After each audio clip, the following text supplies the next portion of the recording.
Hello मित्रों, नमस्कार। मैं राकेश चंद्र जायसवाल आप लोगों का कैरियर क्लासेस गोरखपुर में हार्दिक अभिनंदन और स्वागत करता हूं। आइए, अभी हम पिछले दो वीडियो में मौलिक अधिकार और नीति निर्देशक सिद्धांत के विषय में आप लोगों से चर्चा और परिचर्चा हुआ था। अब उन्हीं दोनों टॉपिक से रिलेटेड हम कुछ महत्वपूर्ण प्रश्न आपके सम्मुख रखना चाहते हैं और उसकी व्याख्या सहित हम उत्तर भी आपके सामने प्रस्तुत कर रहे हैं। तो आइए शुरुआत करते हैं। मूल अधिकार एवं नीति निर्देशक सिद्धांत से संबंधित महत्वपूर्ण प्रश्न।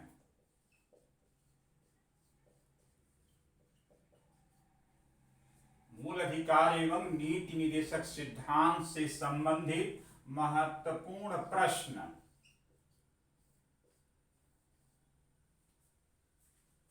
तो सबसे पहले मैं प्रश्न रखना चाहता हूं, उत्तर भी रखना चाहता हूं। आप लोग ध्यान से सुने और अपने नोट्सबुक पर उसे लिख भी लें। पहला मेरा प्रश्न यह है, मूल अधिकार का नाम मूल अधिकार क्यों पड़ा? भारतीय संविधान में मौलिक अधिकार, मूल अधिकार, फंडामेंटल राइट्स का नाम मूल अधिकार क्यों रखा गया? ये नामकरण का तात्पर्य क्या है? तो इसका उत्तर ये है कि हमारा संविधान मूल अधिकार को गारंटी देता है, गारंटी एवं सुरक्षा प्रदान करता है तथा मूल अधिकार ही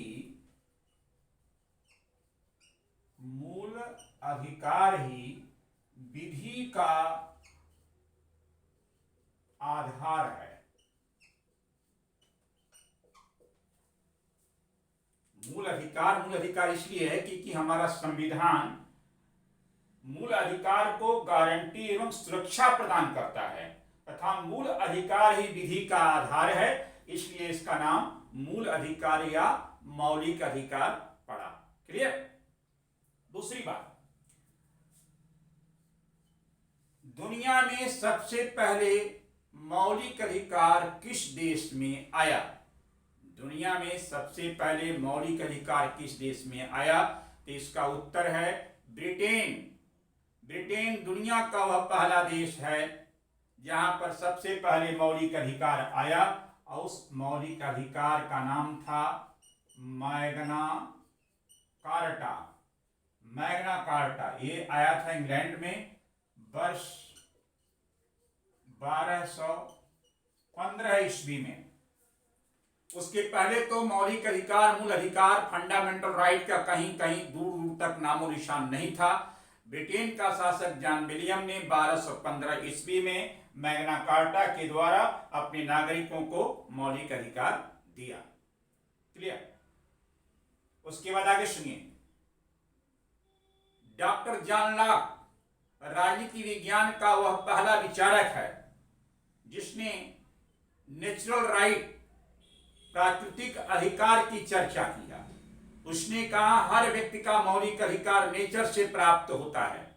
वर्ष 1688 में इंग्लैंड में क्रांति होती है जिसे हम लोग ग्लोरियस रिवॉल्यूशन, सुनहरी क्रांति या ब्लडलेस रिवॉल्यूशन, रक्तहीन क्रांति के नाम से जानते हैं, जो 1688 में हुआ था। उस क्रांति का नायक था डॉक्टर जॉन लॉक। उसने अपने क्रांति में कहा था प्रत्येक व्यक्तियों को जन्म से 3 अधिकार प्राप्त होते हैं, लाइफ, लिबर्टी एंड प्रॉपर्टी। तो दुनिया का ऐसा कोई देश नहीं जहां पर मौलिक अधिकार में लाइफ, लिबर्टी और प्रॉपर्टी को शामिल न किया जाता हो। फिर सवाल ये उठता है, दुनिया के किस क्रांति में पहली बार समानता, स्वतंत्रता और भ्रातृत्व, इक्वलिटी, लिबर्टी एंड फ्रेटर्निटी शब्द को प्रस्तुत किया गया। इसका उत्तर है फ्रांस की क्रांति। फ्रांस की क्रांति 1789 में हुई। इसी क्रांति का आधार था समानता, स्वतंत्रता और भ्रातृत्व। आज पूरी दुनिया के सभी देश अपने मौलिक अधिकार में फ्रांसीसी क्रांति के इस 3 विचार को अपनाते हैं। फिर नेक्स्ट क्वेश्चन उत्पन्न होता है, दुनिया का वह कौन पहला देश है जिसने अपने निर्मित लिखित संविधान में अपने नागरिकों को मौलिक अधिकार दिया? तो उत्तर है यूएसए, यूनाइटेड स्टेट अमेरिका की संविधान ने वर्ष 1791 ईस्वी में अपने नागरिकों को 10 अधिकार प्रदान किए, जिसका नाम रखा गया बिल ऑफ राइट्स, अधिकारों का पत्र। नेक्स्ट क्वेश्चन सुनिए, भारत में सबसे पहले मौलिक अधिकार की मांग कब हुआ? तो उत्तर है वर्ष 1895 में पहली बार भारत में मूल अधिकार या मौलिक अधिकार की मांग किया गया। फिर नेक्स्ट क्वेश्चन आता है कि भारतीय राष्ट्रीय कांग्रेस के किस अधिवेशन में मूल अधिकार से संबंधित प्रस्ताव पारित किया गया? भारतीय राष्ट्रीय कांग्रेस के किस अधिवेशन में सबसे पहले मूल अधिकार का प्रस्ताव पारित किया गया? तो इसका उत्तर है वर्ष 1931 कराची कांग्रेस अधिवेशन। कराची कांग्रेस अधिवेशन 1931 में, जिसकी अध्यक्षता की थी सरदार वल्लभ भाई पटेल, वहीं पर पहली बार मौलिक अधिकार से संबंधित एक प्रस्ताव पारित किया गया।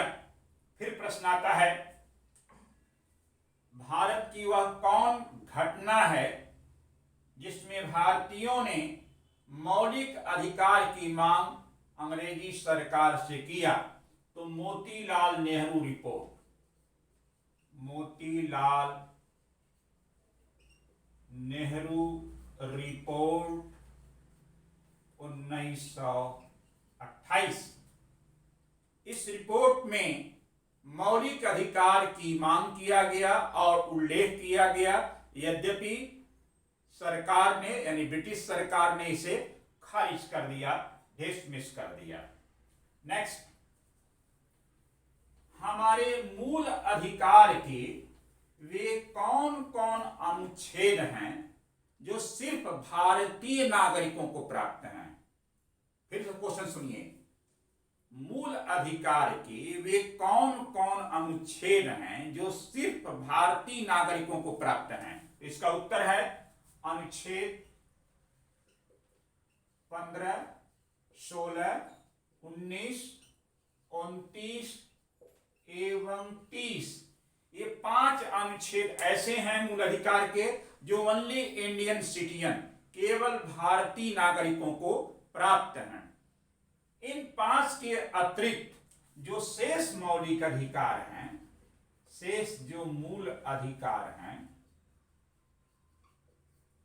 वे भारतीयों के साथ ही साथ विदेशी नागरिकों को भी प्राप्त हैं। इसके अलावा ये तो ओनली 5 इंडियन सिटीजन, इसके अलावा शेष मूल अधिकार भारतीयों के साथ ही साथ विदेशियों को भी प्राप्त है, जो भारत में उस दौरान रह रहा है तब मिलेगा। नेक्स्ट, मौलिक अधिकार सीमित है कि असीमित? मित्रों ध्यान से सुनिएगा, फंडामेंटल राइट जो हम लोग को मिले हैं वह एब्सोल्यूट राइट है या एब्सोल्यूट राइट नहीं है? इसका उत्तर है एब्सोल्यूट राइट नहीं है। असीमित अधिकार नहीं है, अर्थात उस पर उचित नियंत्रण लगाया जा सकता है। नेक्स्ट क्वेश्चन सुनिए, किस परिस्थिति में मौलिक अधिकार स्थगित कर दिए जाएंगे? मूल अधिकार किन परिस्थितियों में स्थगित कर दिए जाएंगे? तो उत्तर है, जब भारत में राष्ट्रीय आपात लागू है तो उस काल में यह स्थगित हो जाएगा। किंतु मित्रों, यह ध्यान रहे, सभी मौलिक अधिकार समाप्त नहीं होंगे। भारतीय संविधान मूल अधिकार का अनुच्छेद 20 एवं 21 यह किसी भी कीमत पर समाप्त नहीं होगा, जबकि अपने मौलिक संविधान में इसका ऐसा वर्णन नहीं है। यह जनता पार्टी की सरकार ने 1978 में यह व्यवस्था किया कि भारत में राष्ट्रीय आपात हो या कोई भी आपात हो, सभी मौलिक अधिकार सस्पेंड हो सकते हैं, किंतु आर्टिकल 20 एंड 21 कभी भी समाप्त नहीं होंगे, स्थगित नहीं होंगे, क्योंकि यह बहुत ही मूलभूत है। नेक्स्ट क्वेश्चन सुनिए, मूल अधिकार में कौन सा एक नया मूल अधिकार जुड़ा? मूल अधिकार में कौन सा एक नया मूल अधिकार जुड़ा? तो इसका उत्तर है अनुच्छेद 21A। यह अनुच्छेद 21 क्या है? प्राथमिक शिक्षा, primary education is the fundamental right. प्राथमिक शिक्षा मूलभूत अधिकार हो गया। यह जोड़ा गया 86वें संविधान संशोधन के द्वारा। किस वर्ष? वर्ष 2002 में अटल जी की सरकार ने प्राथमिक शिक्षा 6 से 14 वर्ष के सभी बच्चों को निःशुल्क एवं अनिवार्य रूप से यह प्रदान किया जाएगा। यह बहुत बड़ी बात है। यह तो शिक्षा प्राथमिक हो या कोई भी हो, मुझे लगता है कि यह जब मौलिक अधिकार अपने संविधान में बना तभी जुड़ जाना चाहिए था। इसे बहुत कुछ बदल सकता था, लेकिन अब किन कारणों से हुआ मुझे नहीं पता जो है। नेक्स्ट, भारतीय संविधान में जब संविधान सभा का गठन हुआ तो मौलिक अधिकार समिति किसकी अध्यक्षता में बना? भारतीय संविधान सभा में मौलिक अधिकार समिति किसकी अध्यक्षता में बना? तो उत्तर है सरदार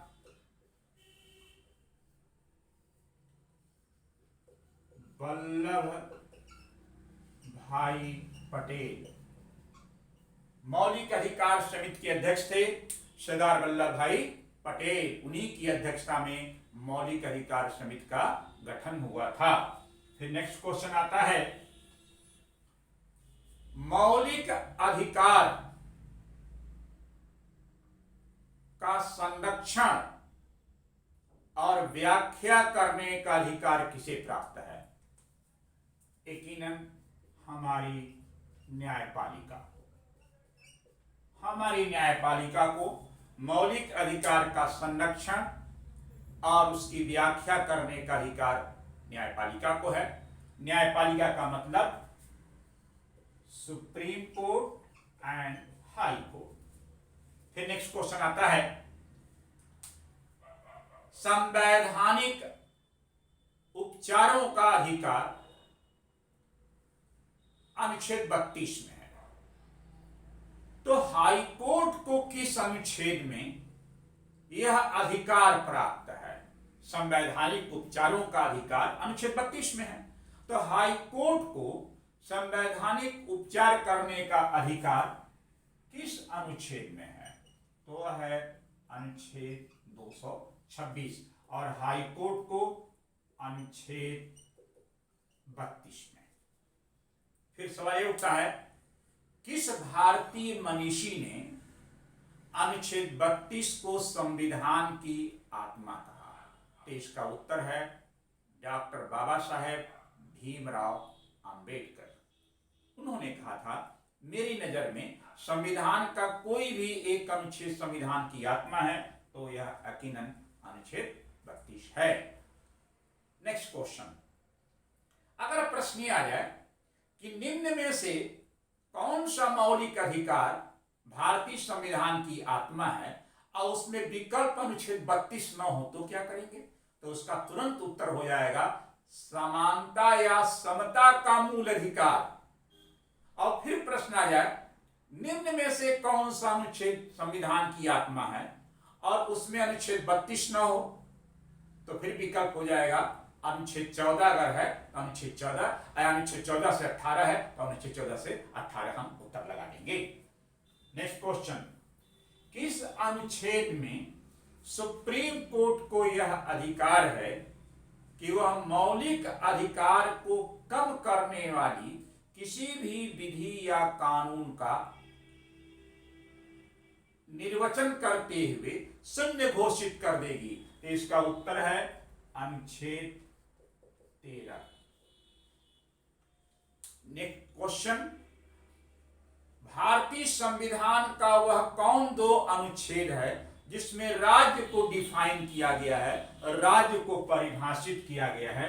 तो उसका उत्तर है अनुच्छेद 12 एवं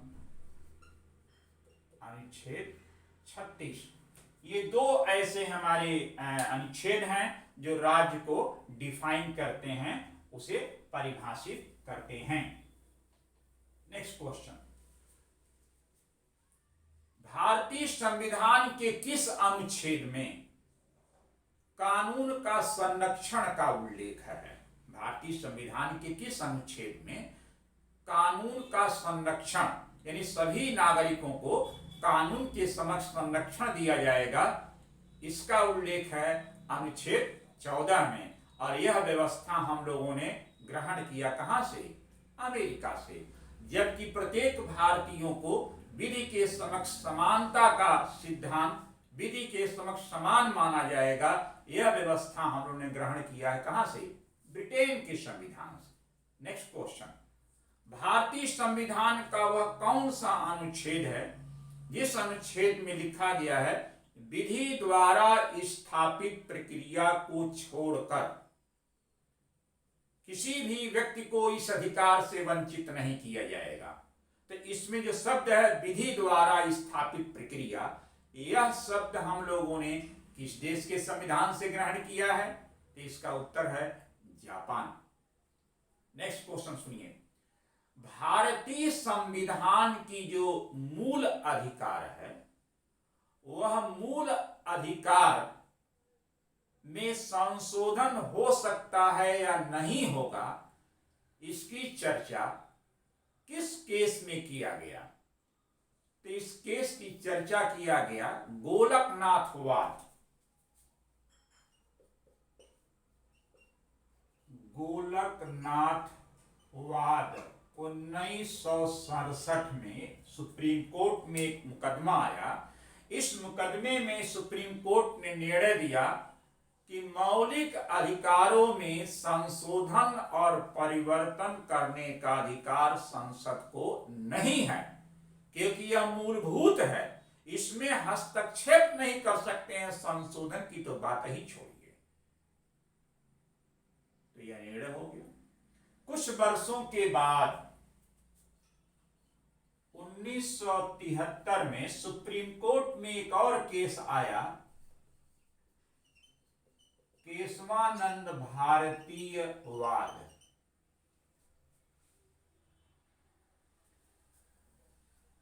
इस वाद ने एक नया निर्णय दिया जो बहुत ही क्रांतिकारी है भारतीय संदर्भ में। केशवानंद भारतीय वाद में सुप्रीम कोर्ट ने 7:6 7:6 के बहुमत से निर्णय दिया कि अनुच्छेद 368 के तहत सुप्रीम कोर्ट को यह अधिकार है कि वह मौलिक अधिकार सहित संविधान के किसी भी भाग में संशोधन और परिवर्तन कर सकता है, किंतु संशोधन और परिवर्तन करते वक्त इस बात का ध्यान में रखना होगा कि अपने संविधान की जो मूलभूत अवधारणा है, बेसिक स्ट्रक्चर, आधारभूत सिद्धांत, उसका खंडन न हो, वह कम न हो, वह टूटे बिखरे नहीं, क्योंकि आधारभूत जो अवधारणा है वही तो हमारे संविधान की सबसे महत्वपूर्ण विशेषताएं हैं, जैसे लोकतंत्र, गणतंत्र, संवैधानिक अधिकार, न्यायपालिका, विधि के समक्ष समानता, संरक्षण, कमजोरों की सुरक्षा। क्या इसको आप समाप्त कर देंगे? कदापि नहीं, कभी नहीं। यही हमारे संविधान की मूलभूत ढांचा है, इसमें आप परिवर्तन नहीं कर सकते हैं। तो केशवानंद भारती ने जो निर्णय दिया, तभी से यह माना गया कि मौलिक अधिकार में संसद अनुच्छेद 368 के तहत संशोधन और परिवर्तन कर सकती है। एक बात और मित्रों, केशवानंद भारती में जो खंडपीठ बनी थी केशवानंद भारती मुकदमे का, उसमें कुल जजों की संख्या 13 थी। 7:6 यानी 7 लोग बहुमत से यह फैसला किए थे, जबकि गोरखनाथवाद के मुकदमे में कुल जजों की संख्या 11 थी और 6:5 के बहुमत से यह निर्णय दिया गया। तो यह मील का पत्थर है भारतीय इतिहास में। और केशवानंद भारती बनाम केरल राज्य के मध्य मुकदमा था। अब केशवानंद भारती एक मठ के पुजारी थे, लेकिन बहुत बुद्धिमान आदमी थे। उन्होंने ही यह केस दायर किया था और केशवानंद जी का अभी हाल ही में सितंबर के महीने में उनका देहावसान हो गया। प्रश्न बन सकते हैं, यह याद रखिएगा। नेक्स्ट क्वेश्चन, भारतीय संविधान का वह कौन सा अनुच्छेद है जिसमें अस्पृश्य लोगों को, जो शुरू से ही लोग भारतीय समाज में अस्पृश्य बना दिया था, उसका अंत किया? अनुच्छेद 17। अस्पृश्यता को अपराध बनाया गया, उसके लिए किस वर्ष कानून बना? 1955 अस्पृश्यता अपराध अधिनियम। इस अधिनियम का नामकरण नागरिक संरक्षण अधिनियम कब बना? उत्तर है 1976। नेक्स्ट क्वेश्चन, भारतीय संविधान का वह कौन सा मूल अधिकार है जिसमें भारत सरकार नागरिक उपाधि या नागरिक सम्मान प्रदान करती है? इसका उत्तर है अनुच्छेद 18। भारत में सबसे पहले सर्वोच्च नागरिक उपाधि कब प्रारंभ किया गया? उसका उत्तर है वर्ष 1954। भारत में कितने प्रकार के सर्वोच्च नागरिक उपाधि हैं? उत्तर है 4। पहला है भारत रत्न, दूसरा पद्म विभूषण, तीसरा पद्म भूषण, चौथा पद्मश्री। 1978 में जनता पार्टी की सरकार ने इसे समाप्त कर दिया था। 1980 में पुनः प्रारंभ हुआ, जो आज तक जारी है। 1954 में कितने भारतीयों को यह दिया गया? 3 भारतीयों को। कौन कौन? पहले doctor Sarvepalli Radhakrishnan, doctor Rajendra Prasad, doctor चक्रवर्ती राजगोपालाचारी और डॉक्टर सीवी रमन। ये याद रखिएगा। नेक्स्ट क्वेश्चन सुनिए, भारतीय मौलिक अधिकार का वह कौन सा अनुच्छेद है जिसमें भारतीयों को सूचना प्राप्त करने का अधिकार है? इसका उत्तर है अनुच्छेद 19(1)(a). एक मिनट दोस्तों, अभी मैंने भारत रत्न की बात किया, तो भारत रत्न 1954 में प्रारंभ हुआ था और 1954 में 3 भारतीयों को दिया गया, जिसमें डॉक्टर सर्वपल्ली राधाकृष्णन, डॉक्टर चक्रवर्ती राजगोपालाचारी और डॉक्टर चंद्रशेखर वेंकट रमन, प्रसिद्ध वैज्ञानिक। राजेंद्र बाबू का भूल से हमसे निकल गया, आई एम सो सॉरी, तो संशोधन कर लीजिएगा, केवल 3। नेक्स्ट, भारतीय संविधान के किस अनुच्छेद में प्रेस को फ्रीडम प्राप्त है? तो फिर से उसका उत्तर हो जाएगा अनुच्छेद 19(1)(a). ये सुप्रीम कोर्ट ने अपनी व्याख्या में प्रस्तुत किया था। नेक्स्ट, मौलिक अधिकार का वह कौन सा अनुच्छेद है जिस अनुच्छेद में बालकों का संरक्षण का उल्लेख है, बचपना का संरक्षण? तो उत्तर हो जाएगा अनुच्छेद 24। आज इतना ही। फिर नए क्वेश्चन लेकर के हम हाजिर होंगे नेक्स्ट वीडियो में। तब तक के लिए आपको धन्यवाद। यदि मेरा यह प्रश्न उत्तर कार्यक्रम आपको अच्छा लगा तो जरूर हमें सब्सक्राइब करें, जरूर करिए। Thank you.